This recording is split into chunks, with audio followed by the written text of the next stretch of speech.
وَإِنَّ لَهُ عِندَنَا لَزُلْفَى وَحُسْنَ مَآب۔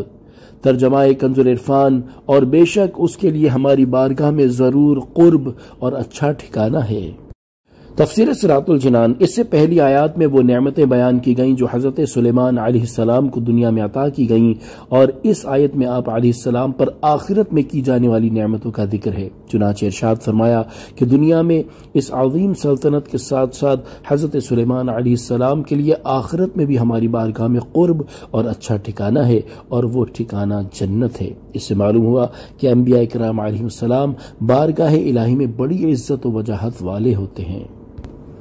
وَاذْكُرْ عَبْدَنَا ایوب، ترجمہ کنز العرفان، اور ہمارے بندے ایوب کو یاد کرو۔ اذ نادى ربه انی مسنی الشیطان بنصب وعذاب، جب اس نے اپنے رب کو پکارا کہ مجھے شیطان نے تکلیف اور ایذا پہنچائی ہے۔ تفسیر صراط الجنان، اس سے پہلی آیات میں حضرت داود اور حضرت سلیمان علیہ السلام کا واقعہ بیان کیا گیا، اور یہ دونوں وہ مبارک ہستیاں ہیں جنہیں اللہ تعالیٰ نے بے شمار نعمتیں عطا فرمائیں۔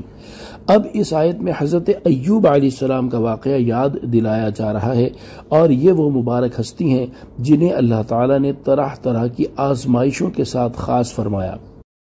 ان واقعات کو بیان کرنے سے مقصود ان کی سیرت میں غور و فکر کرنا ہے، گویا کہ اللہ تعالیٰ نے ارشاد فرمایا، اے پیارے حبیب صلی اللہ تعالی علیہ وآلہ وسلم، آپ اپنی قوم کی جہالت پر صبر فرمائیں، کیونکہ دنیا میں حضرت داود اور حضرت سلیمان علیہ السلام سے زیادہ نعمت، مال اور وجاہت والا کوئی نہیں تھا، اور حضرت ایوب علیہ السلام سے زیادہ مشقت اور آزمائش میں مبتلا ہونے والا کوئی نہ تھا۔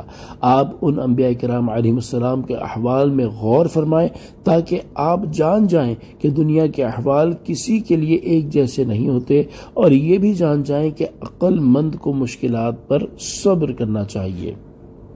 انی مسنی الشیطان بنصب وعذاب، مجھے شیطان نے تکلیف اور ایذا پہنچائی ہے۔ ایک قول یہ ہے کہ تکلیف اور ایذا سے آپ یعنی حضرت ایوب علیہ السلام کی بیماری اور اس کے شدائد مراد ہیں، اور ایک قول یہ ہے کہ اس سے مراد بیماری کے دوران شیطان کی طرف سے ڈالے جانے والے وسوسے ہیں جو کہ ناکام ہی ثابت ہوئے۔ حضرت ایوب علیہ السلام کو آزمائش میں مبتلا کیے جانے کے مختلف اسباب بیان کیے گئے ہیں۔ ابو البرکات عبداللہ بن احمد نصفی رحمۃ اللہ تعالی علیہ فرماتے ہیں، اللہ تعالیٰ نے کسی خطا کی وجہ سے حضرت ایوب علیہ السلام کو آزمائش میں مبتلا نہیں کیا، بلکہ آپ علیہ السلام کے درجات مزید بلند کرنے کے لیے آزمائش میں مبتلا کیا۔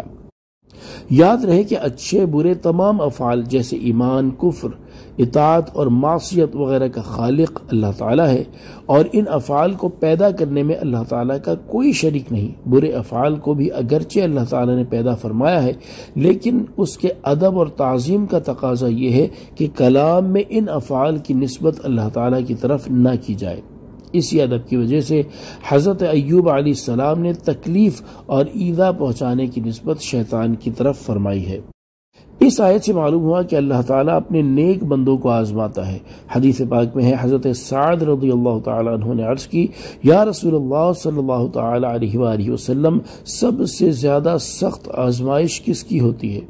ہمارے آقا صلی اللہ تعالیٰ علیہ وآلہ وسلم نے ارشاد فرمایا، انبیاء کرام علیہ السلام کی، پھر اپنے درجے کے حساب سے مقربین کی۔ آدمی کی آزمائش اس کے دین کے مطابق ہوتی ہے، اگر دین میں مضبوط ہو تو سخت آزمائش ہوتی ہے، اور اگر دین میں کمزور ہو تو اسی حساب سے آزمائش کی جاتی ہے۔ بندے کے ساتھ آزمائشیں ہمیشہ رہتی ہیں، یہاں تک کہ وہ زمین پر اس طرح چلتا ہے کہ اس پر کوئی گناہ نہیں ہوتا۔